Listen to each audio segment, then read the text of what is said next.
it should be looked at. So I know that this is a grade 5 to 9 cohort, and so I've done I think K to 12 already. And so I continue to work in a post-secondary position. And so part of the role is with the grant work was to develop and support educators on this reconciliation journey.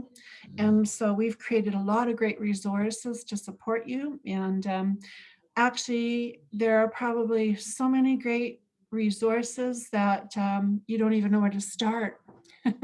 So I just wanted to share a few with you. And but from there, from this conversation we'll have about reconciliation and what it means to you, we'll pop into resources shortly thereafter that.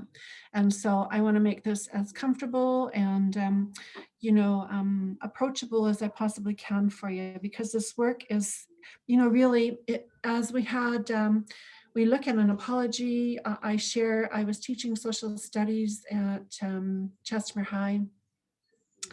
At the time, the apology came out in 2008. And so we had some of our grade 10, 11, and 12 classes witness the apology from Prime Minister Stephen Harper. And I remember after it was shown, I picked up the phone and I called my mom and I said, what did you think? What are your thoughts? I wanted this, profound, impactful, statement from my mom. And these are her words. She said, "It's about time." So that's all she said. She didn't lay blame or point fingers or try to make anyone ever feel guilty about what she had gone through as a child, but it's about time that this apology happened. And so that was my start in the work around reconciliation. And so I say in 2008, the apology happened, and here we are in 2021, as still working through this important work that's part of a mandated competency, as we teach as teachers. So it's really important that how do we know what's important to teach and what's authentic, and how do we start? And so I say, we look at these lovely elders and knowledge keepers and this land acknowledgement, which is really outstanding for Rocky View. I worked as an Indigenous lead in Rocky View for several years before I popped over to the Learning Connections or the community learning centers with teaching social studies again and Aboriginal studies and being a learning support teacher. So I think that we've come a long way since my work in Rocky View, and Rick Gaudio has done a magnificent job. But I say it takes a village, right? Rick was maybe instrumental in getting this out there, but really it was probably 100 people involved in this. And so I want to just acknowledge that Randy Bottle is a lovely elder, and I think if you can get him in your school to support your learning, then that would be a good place to start. Randy is very open. He's got a great approach, and he's very accepting. He's kind and he's gentle. And we need 100 Randy Bottles in every school authority to lead our work and to have that authentic voice. So if you can, to have an elder in your room, that would be a good person to start with. But I want to just say that when we talk about reconciliation and what it means, we certainly want to learn from Indigenous peoples and to build relationships with them. And so one of the key ways is, like I say, to have a knowledge keeper or an elder or even a community member to come into your classroom and share. But not always are we so fortunate to have that, or maybe we don't always have the means in which to provide an honorarium. And so what is a good way to start to start and to weave is by creating your own land acknowledgement in your own classroom setting. So I say, you start on a Monday morning in a circle formation, because that is a knowledge system. You start with a land acknowledgement with your own class, whether it be online or in a physical presence. And then you end your week every Friday afternoon with a land acknowledgement. So that's one way to do it. And you create your own. Have your classroom come together and work towards your own land acknowledgement, so it doesn't become a rote acknowledgement that you just read off a script with no meaning or context behind it. That doesn't do anything to honor, where we currently are in reconciliation. So to me, that's really important that you that you build that in your own context. And so some of these comments, I love them. I keep wanting to scroll down, Alicia. I don't have that ability, but you do. So celebrating and respecting Indigenous culture, absolutely. Fostering understanding, making things right. And so for me, I always say my own personal journey within reconciliation has been the healing process and making a wrong right. And so I've had a lot of intergenerational trauma that I've had to deal with in my own reconciliation journey. And it started with my mom's journey as a 5-year-old into residential school. So I've had to really reframe and rethink and reevaluate my own teaching career as an Indigenous teacher, and how can I best share my own knowledge that that I can start you on a journey with knowing more about historical perspectives and treaty relationships and residential school and that intergenerational trauma piece, because it's not what we're all about, but it really does lend to some of the resolve and trying to resolve some of the problems that are out there with systemic racism, right? And so are people having this overgeneralization about who we are as Indigenous people, so I just want to make sure that when you teach Canadian history, that Indigenous history is just part and parcel of what you do. So, and I'll get you to scroll down. I keep wanting to scroll there. Yeah. So I love that. Can you go back up? There's a lot of emerging, which is great, progressing. Some of you are just beginning, and maybe you're just new teachers. And I'm so very fortunate to be able to work with pre-service teachers in this role that I have at Ambrose University this year. And so what that really has opened my eyes to is the new teachers, pre-service teachers that are coming, how they just weave Indigenous ways so effortlessly. It's not, a one-time big unit in the month of March about Indigenous people.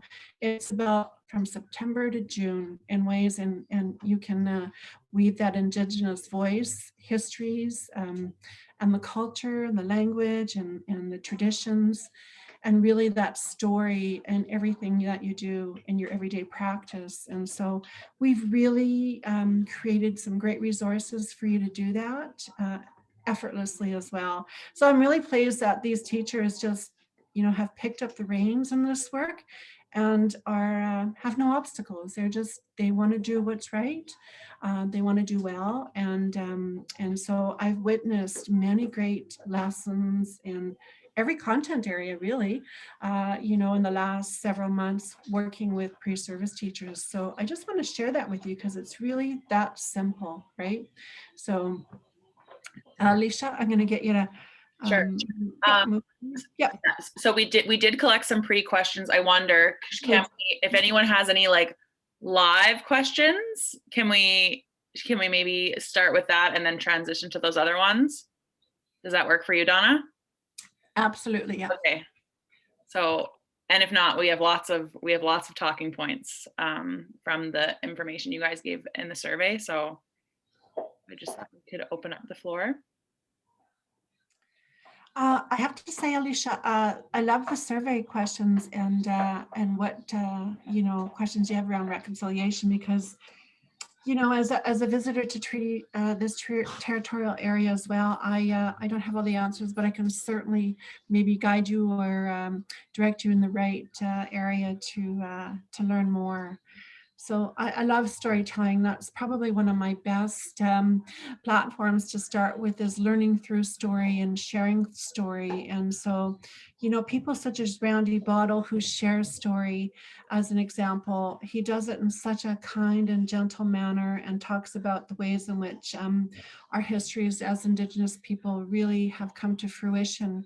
And so do we, authentically, do we share our appropriately, I should say, as a lot of people will say, I don't want to misappropriate, but I think if you hear shared story and you want to reshare that story, then that's the opportunity for you to ask somebody such as Randy, I love this story. It really resonated with me. Can I share it in my classroom as a way to start, a discussion around this? And really, that's how you start.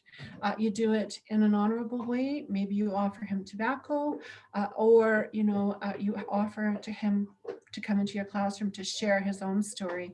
But I always say, if it's publicly, in a on public domain, or in such as a site such as Empowering the Spirit, then you can use it and you can retell it, right?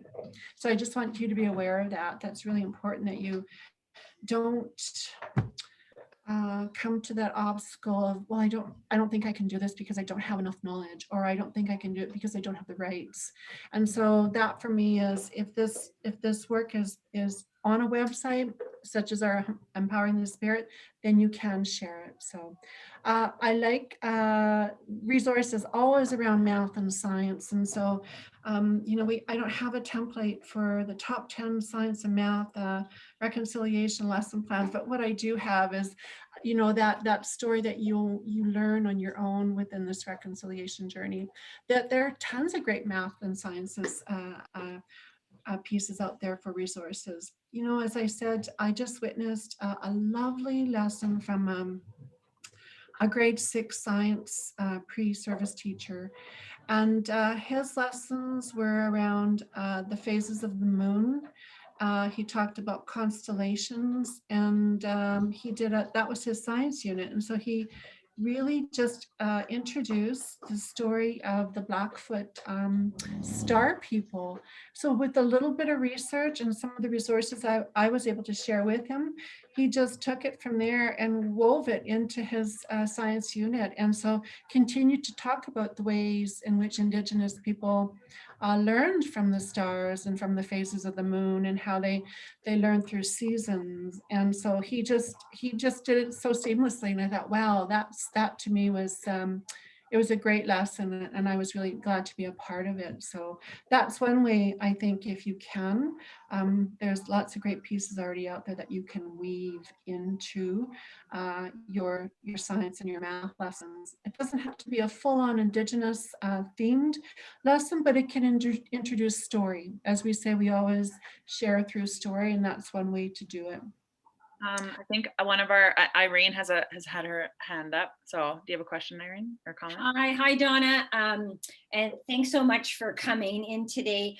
It's funny, what you just said was sort of my question. So yesterday I started on this. Thank you, Alicia, for bridging us and getting me I'm emerging with this. So I started yesterday with RVS did a land acknowledgement video, and it was beautiful.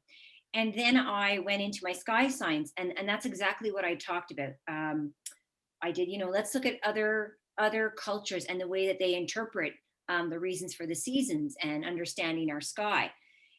And I did that exact, there was a video, I can't remember the elder's name. It could be who you just said. I'm trying to look it up right now, but it was a quick 4-minute video. And it was this elder explaining the star people and the sisters and the spider. Mm-hmm. And it was Cree. And I guess my question to you is, that's what I want to know. Like, am I making a mistake if I don't know if I should go Cree or Inuit, or if I should stay within Tsutsina, within RVS and our Treaty 7. And that's, I guess that's what I don't know. Is it okay to take anything and everything? Is it okay to take Indigenous people and culture in their way in Ontario versus out here in Alberta? Does that make sense, that question? I'm not sure. No, absolutely. I think, and you just answered it yourself. Maybe you want to use, a voice from this area, maybe with the Blackfoot people, because I know they've got some great creation stories around the star people. And so does Tsuut'ina, actually. I've heard a couple. And maybe you want to compare to the same stories that are being shared with, students in Ontario. So, I think that absolutely, you can share what you want. You're not always going to have, the Blackfoot and Tsuut'ina and the Stoney Nakoda families within your context. But what you want to do is maybe honor that, of course, and then share what you find that's authentic, that are some great resources that are already built. So for me, I don't say, you know, that's wrong, you shouldn't do it.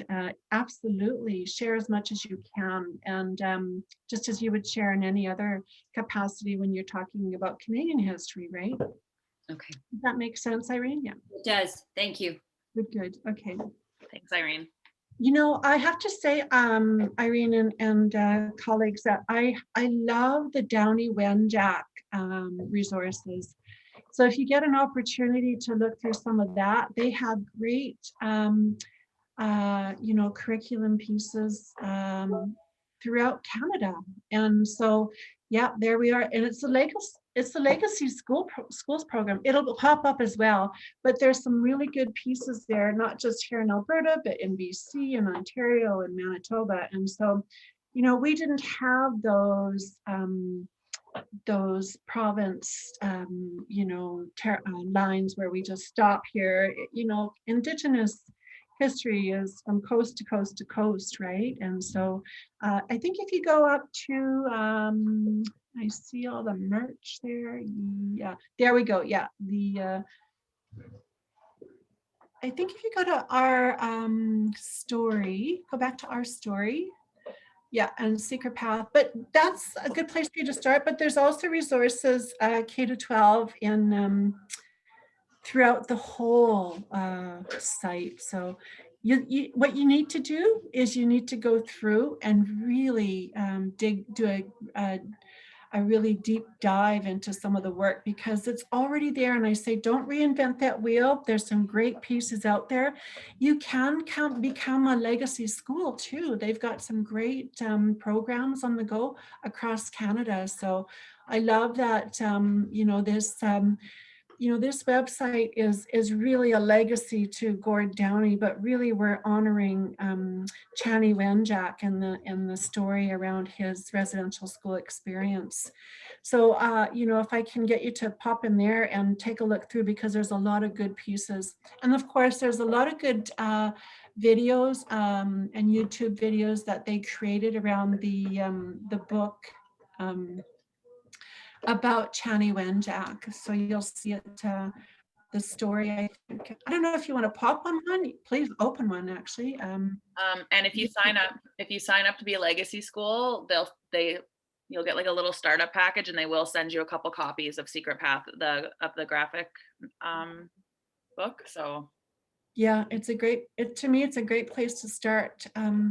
Yep. You know, it's not there, you know, there are many pieces in the work around reconciliation, but this is such a good honored piece, and one that the students can listen to. And I think because the Tragically Hip was such a huge band in our era, that I'm such a big proponent of his work. And so, you know, I think that first video when he's walking down the railroad tracks trying to get home 600 miles away is very touching, because a lot of Indigenous children did run away and tried to make it home, and of course didn't. So just goes to show you, you know, that loss of family and culture and love, and it just goes on and on and on. So in a lot of ways, it just talks directly to that intergenerational trauma. So, and there's great lessons already built into it. So, you know, I think that you need to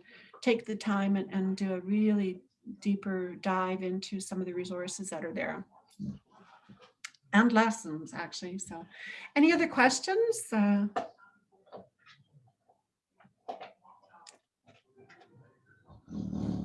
Let's see. I think storytelling is the way to start too.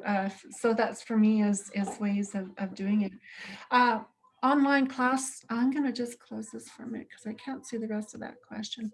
How can I incorporate ways of knowing within my online classes in the most meaningful ways with tight frame classes and class time? I think, you know, in any capacity that we teach is you teach, you know, what you can. And then I would give them a lot of great resources. And there's so many great videos to watch that they do that, you know, away from your online presence, but that they do that in their own time. Maybe, I don't even like the word homework, but maybe they do it in a homework, you know, situation that they need they need to find the time to watch a video, or, you know, just share what's resonated with them about something that they've seen in the news, for example, because there's lots of current events currently going on out there. Appropriate educational resources that can be used, and there's tons of great stuff. There's already, you know, the sample learning stuff from Learn Alberta that's posted, and so there's pieces there. And I'm going to take you to Empowering the Spirit, because Empowering the Spirit has some great pieces in there. So I just want to show of hands, how many of you have been here before, or have seen this website? Nope.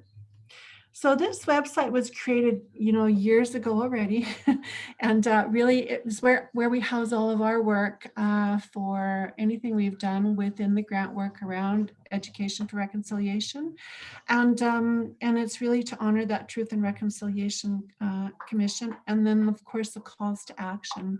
So when we created a lot of our work, we created this Turtle Island image to represent, you know, which was once known as North America. So we put pieces around foundational knowledge, and this is all professional learning as well. So starting your own journey. So even if you're just emergent, please, this is a good place to start. Digging deeper, lots of good links. And then when you're leading the learning, there's lots of great district practices already going on. And then our classroom supports are our Weaving Ways document and program that we built.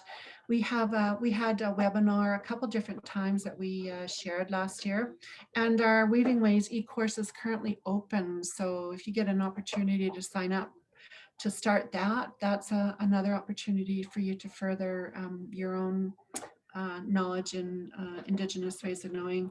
So there's the story of the site. There's a video we aren't going to watch. It's probably about 6 minutes in length, and it just takes you through the site and where to, how to navigate through. But so what I want to share with you is there's a literacy seed kit, and if you go to the search engine up on top to the right, and just type in literacy seed kit,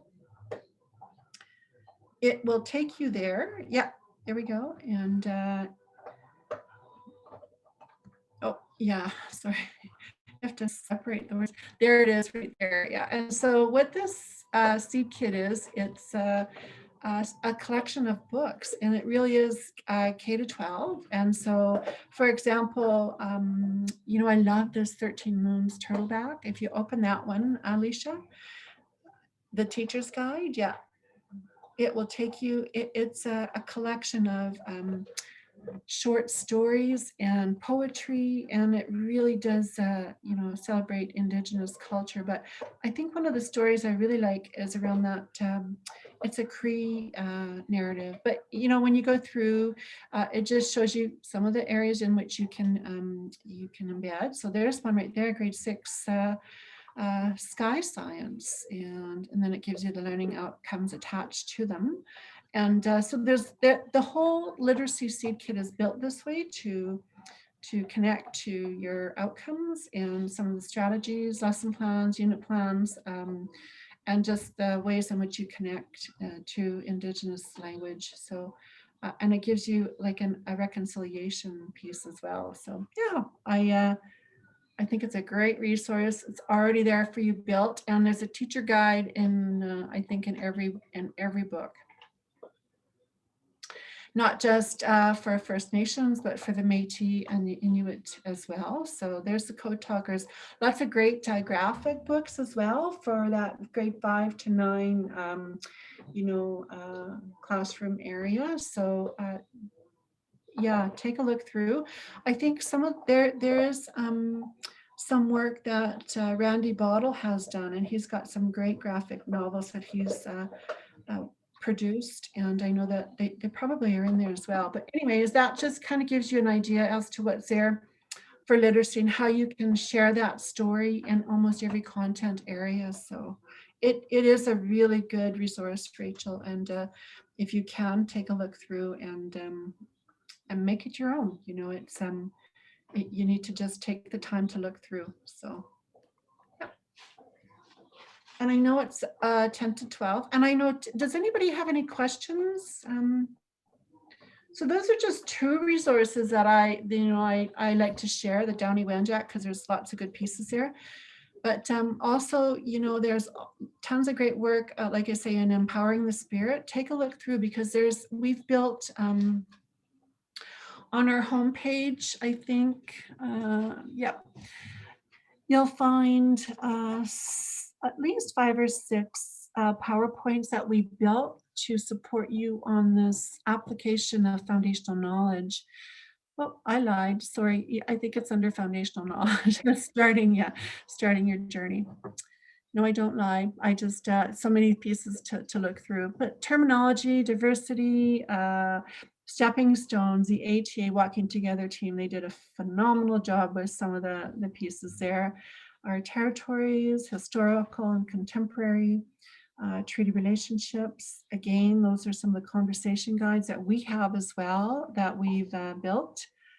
So policy and legislation, keeps going down. Yeah, lots of good pieces. So if you go, maybe I think foundational knowledge again and digging deeper. Yeah. And I think this is where some of those PowerPoints are housed. Oh, you know what? You can hit on that link, and there's some great pieces in there in K-12 content area. Every subject area has been built. And this work has been sitting there, I want to say, for at least 6 years. This resource was developed. It's a great resource, and it really is the 4 pillars, really based on the UNESCO Foundation. And so it's learning to do, learning to be, learning to know, and learning to relate. And then all the different resources that are part of those topic areas. And like I say, they are K-12, and you'll find content area in every one of them. And I think they're all housed in Google Docs. So you really need to take the time to go through this one again. And eventually, we are going to offer some more PL online to take you through some of these. So if you hit on those, the picture gallery, I think is what it's titled. If you go down and hit, yep. Oh, here. Right Yep. here. Okay. Yeah, if you just hit on one of the pictures, it'll just show you, videos and ways to use it. There's PDFs attached to every one of them in content area. So this was done in 2017 already. So, and I know it's at least a couple years prior to that it was created. So lots of good pieces there. And I think all the links were just all updated, so nothing should be amiss. And lots of good work. Yeah. It's really something that you can take your students through. Oh, I love this. It's Our Time. It was developed by the Assembly of First Nations, and there's just tons of great historical and First Nations content. Yeah, if you get a chance, actually look through this one. I really am pleased with this work as well. And you can really, I think it used to be you needed an Apple, oh yeah, the login. Yeah, but anyways, take a look through there if you can. It's a great resource. That's all you need to know. It's really comprehensive. Yeah, lots of good pieces around reconciliation, and it's just really is well done. So I'm really pleased that one is in the in that site as well. So you know what, I don't want to confuse you any further. I just know that there's great resources out there, and take the time to go through and find what you need and make them your own, right?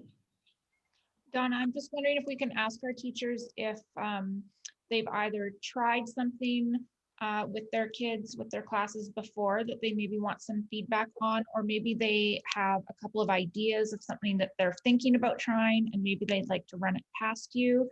If we run out of time, because I know it's about 5 to 12 here, that certainly you can send me an email. It's just dross@crcpd.ab.ca, and yeah, feel free and pop some questions in there, and I will direct you or try and help you to answer some of the the questions you might have.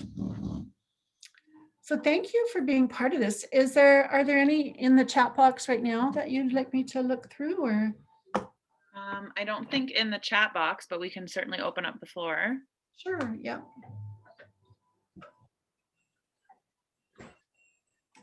Oh, Josephine, do you have a question? I just noticed you're unmuted. Oh, sorry. Oh no, that's okay. Oh, don't apologize. I didn't realize that. I have a question about the land acknowledgement. You mentioned that teachers could design that with their students. My understanding about the Rocky View land acknowledgement is that it was quite a lengthy process. Yeah. Involved a number of different stakeholders, and there was a lot of input, a lot of drafts, a lot of editing. Absolutely. Yeah.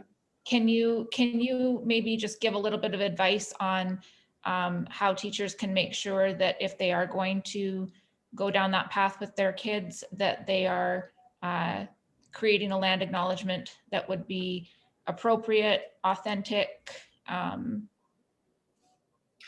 Yeah, absolutely. I smile because, you know, I love the land acknowledgements that were created on behalf of the schools. And there were a lot of stakeholders involved. I understand the process. I definitely do. But I also think that, you know, your own stakeholders are your own students in your classroom, just as you're a stakeholder in Rocky View School Division, your community is, your Indigenous community. And so do we want to have approval for everything that we do in our classroom? It's impossible, right? And so I think that you have to, you know, reframe the way you look at things. And if you're teaching about land acknowledgement, absolutely show that land acknowledgement. I think it's beautifully done because it shows a variety of students and you know, like the drumming and the elder, and then of course they show the land, which is really part and parcel of a land acknowledgement. And then from there, I think that you carry on that discussion and those teachings and those learnings, you know, the best way that you can, and try to develop your own, that everybody is creating their own acknowledgement as a culture of belonging, which is an Indigenous knowledge system. So do we need approval for everything that we do in our classroom? Absolutely not, because that you'll drive yourself crazy if you're trying to be politically correct. There's just no way you can do that. And so just make sure that you just you do it in a good way, and that you're not you know, don't think that you're misappropriating. You're not. I get that land acknowledgement was done and it's taking a lot of years. I know the process because I was part of it at one point in time. But you know what? I think that you start with that land acknowledgement, and just, I think you need to unpack it and go, how can we create our own in our own classroom with Mrs. C's, you know, grade 6 class for the year 2021. And that's the way I would approach it. And it's not wrong. Thank you. Josephine has her hand up.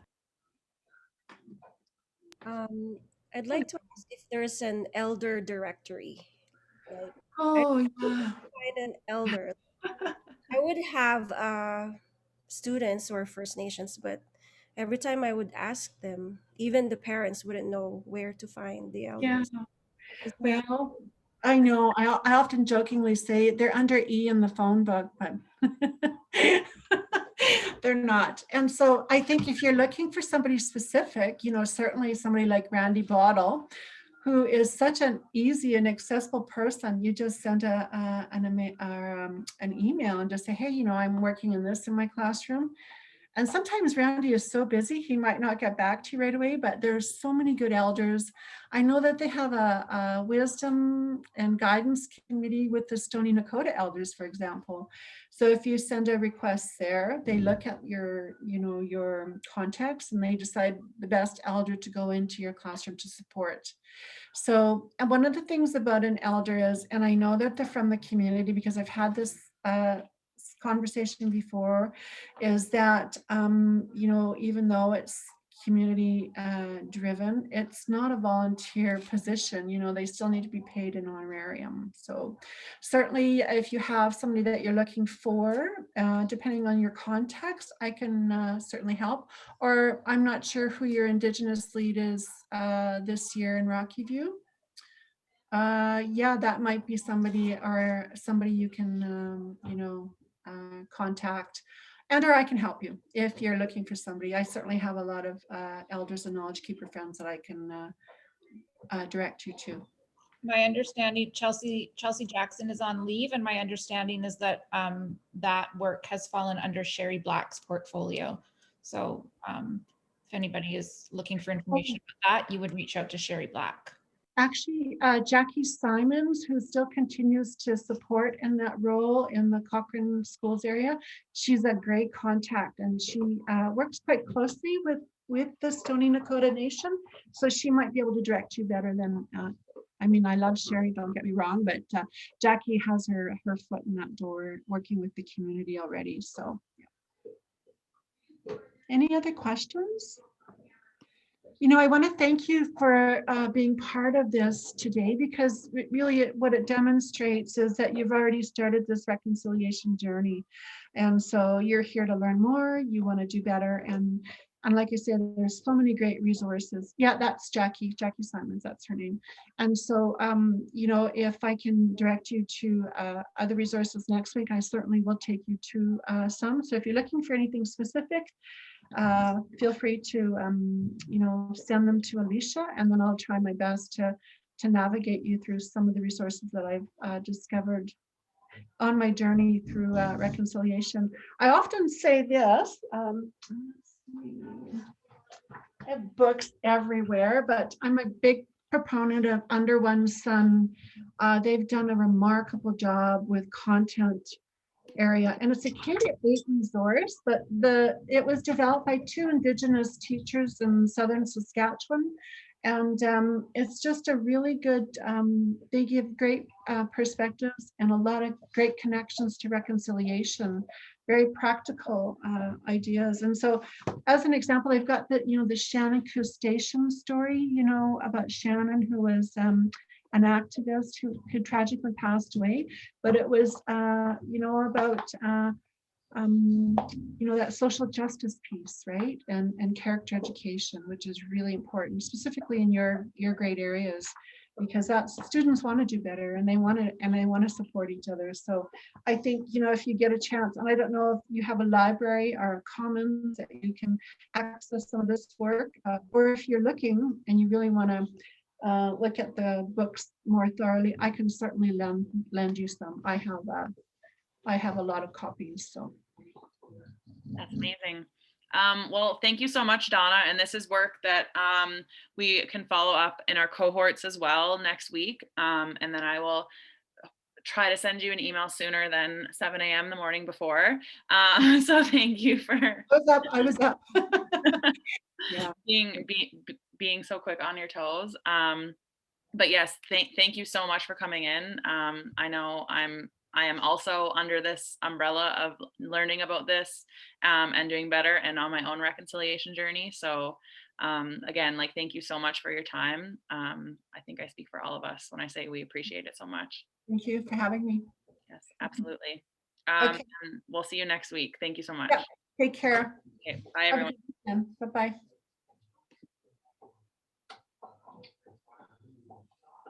I'll just talk to Alicia. Yeah, for sure. Okay, I'll just stop.